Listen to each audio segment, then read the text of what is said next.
গল্পের উড়োচিটি চ্যানেলে আপনাদের সবাইকে স্বাগত। আপনারা শুনছেন স্বপ্ন যেন পেল ভাষা। স্বপ্ন যেন পেল ভাষা। কলমে স্বপ্না ভট্টাচার্য, কণ্ঠে সীমা বেরা। পর্ব 12। আগের পর্বের পর। তন্নি শপিংয়ে যাওয়ার জন্য তনয়ের কাছ থেকে পারমিশন পেয়েছে শুনে মোহিনী দেবী বেশ খুশি হলেন। তিনি ভাবলেন এতদিনে তবে ছেলেটার সুমতি হয়েছে। তিনি কলি আর তন্নিকে ডেকে ওদের হাতে কিছু টাকা গুঁজে দিয়ে বললেন, কতদিন পর আমার মেয়েটা এভাবে বেরোতে পারছে। তোমরা একটা কাজ করো, শপিং করে ভালো রেস্টুরেন্টে গিয়ে খেয়েও নিও। আর হ্যাঁ তন্নি, তুমি এদিকে চিন্তা করবে না একদম। রান্না বান্না আমি সব সামলে নেব। তন্নি তাড়াতাড়ি করে বলল, না না মা, আপনাকে কিছু করতে হবে না, আমি এসে রান্না করে নেব।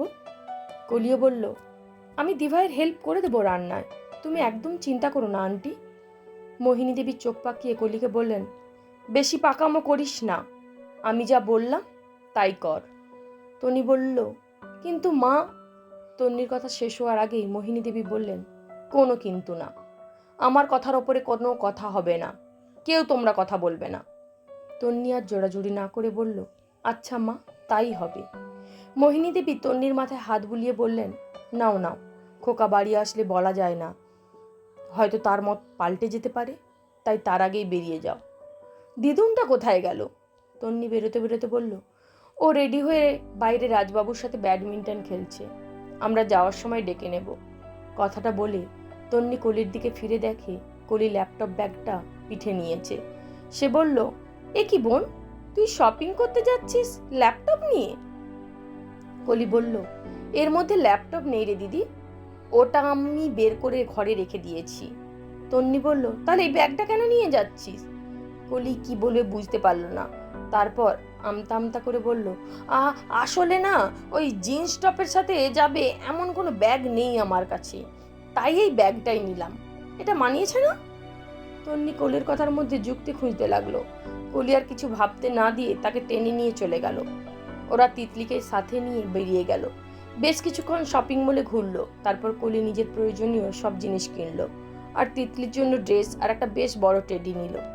তন্নির শতবারণ করা সত্ত্বেও ওর জন্য একটা শাড়ি কিনলো। তারপর রেস্টুরেন্টে ডিনার করে 9টার মধ্যেই বাড়ি ফিরে এলো। কি কি শপিং করলো তা মোহিনী দেবীকে দেখালো। তারপর কলি রুমে ঢুকে গেল আর তন্নি বাকি সদস্যদের খাবার পরিবেশন করে দিল। কলি রুমে ঢুকে দরজা লক করে কাঁধ থেকে ব্যাগটা নামিয়ে তাতে আটকা রাখা পেনটা নিয়ে খুলে ফেলল। তার মধ্যে থাকা একটা ছোট্ট চিপটা বের করে ল্যাপটপে ঢুকিয়ে দিল।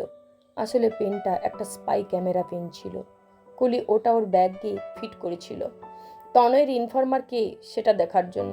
তাই ইচ্ছে করে ল্যাপটপ ব্যাগটা পিঠে নিয়ে গেছিল, যাতে কে ফলো করছে সেটা স্পাই ক্যামেরায় রেকর্ড হয়ে যায়। কলি ল্যাপটপে রেকর্ড হয়ে যাওয়া ভিডিও ফুটেজে দেখতে লাগলো। ওরা বাইরে বেরিয়ে যাওয়ার কয়েক সেকেন্ড পরেই একজন ওই বাড়ি থেকে বেরোলো আর ওদের থেকে বেশ কিছুটা দূরত্ব বজায় রেখে ওদের পেছন পেছন চলতে লাগলো। তাকে দেখে কলি শক। আচ্ছা, ইনি হলেন ইনফরমার, এনাকে মজা দেখাতেই হবে। এমন সময় দরজায় টোকা পড়তে কলি তাড়াতাড়ি করে ল্যাপটপ বন্ধ করে ব্যাগের মধ্যে ঢুকিয়ে দরজা খুলল। সামনে মোহিনী দেবী দাঁড়িয়ে আছে। এ কি মাসিমা, আপনি আমাকে ডাকতে পারতেন, আমি চলে। কলি পুরো কথাটা বলতে পারল না। তার আগেই মোহিনী দেবী তার মুখ চেপে ধরে ঘরের মধ্যে ঢুকে দরজা লাগিয়ে বলেন। কলি তো অবাক হয়েই তাকিয়ে রইল। মোহিনী দেবী বললেন, তোর সাথে আমার খুব জরুরি কথা আছে, তাও অনেক ব্যক্তিগত। কলি বলল, কি কথা মাসিমা? মোহিনী দেবী আঁচলের আড়াল থেকে একটা ওষুধের ফাইল বের করে কলির হাতে দিল। কলি ফাইলটাকে উল্টে পাল্টে দেখে বলল, এটা কি? মোহিনী দেবী বললেন, তোরা বেরিয়ে গেলি তার কয়েক ঘন্টা পর খোকা বাড়িতে এলো। তারপর মোহিনী দেবী কলিকে অনেক কিছু তো কথা বললেন যেটা এখন রহস্যই থাক। মোহিনী দেবীর কথা শুনে কলির চোখে জল চলে এলো। সে চোখ মুছে বলল, আপনি কোনো চিন্তা করবেন না মাসিমা, এটার কোনো না কোনো হাল আমি ঠিক বের করে নেব, আমাকে একটু সময় দিন। মোহিনী দেবী কলির মাথায় স্নেহের হাত বুলিয়ে দিয়ে চলে গেলেন। পরদিন সকালে মোহিনী দেবী আর তন্নি ছাড়া সবাই ব্রেকফাস্ট করেছে। রাজা রাহিল ও আছে। কলি মোহিনী দেবীর দিকে ইশারা করতেই মোহিনী দেবী বিধানবাবুকে উদ্দেশ্য করে বলতে শুরু করলেন, তোমার কাছে একটা অনুরোধ ছিল। বিধানবাবু জিজ্ঞাসু চোখে তাকালে মোহিনী দেবী বললেন, বলছিলাম পায়েলকে তো আজ ছুটি দেবে, আর ওরা তো দুজন ছেলে মানুষ, তাই ভাবছিলাম আমি যাই ওদের সাথে হাসপাতালে। রাজ আর রাহিল অবাক হয়ে একে অপরের দিকে চাইল। বিধানবাবু বললেন, যেতে মন হয়েছে তো যাও। মোহিনী দেবী আমতা আমতা করে বললেন, আর বলছিলাম আমি একা যাব। কলিমা, তুই কি যাবি আমার সাথে? যাওয়ার তো ইচ্ছে ছিল মাসিমা, কিন্তু আমার তো কলেজ আছে না, ইচ্ছে থাকলেও যেতে পারবো না। শেষের কথাটা কলি মুখ গোমরা করেই বলল, যাতে মনে হয় সত্যিই তার উপায় নেই। মোহিনী দেবী তখন বললেন, ও তাহলে একটা কাজ করি, বৌমাকে নিয়ে যাই। অমনি তনয় তড়াক করে উঠল, কি আশ্চর্য! সবসময় সব জায়গায় তন্নিকে না নিয়ে গেলেই নয়। তোমার যদি দরকার হয় তুমি একাই যাও, নয়তো যেও না, তন্নি কোথাও যাবে না। তনয়ের এরূপ ব্যবহারে রাজ আর রাহিল আরো অবাক হয়ে গেল। তাদের এই মুহূর্তে কি কথা বলা উচিত তারা বুঝতে পারল না। আর তন্নি বাইরের লোকের কাছে তনয়ের এরকম ব্যবহারের জন্য লজ্জিত হয়ে মাটিতে মিশে যেতে লাগলো।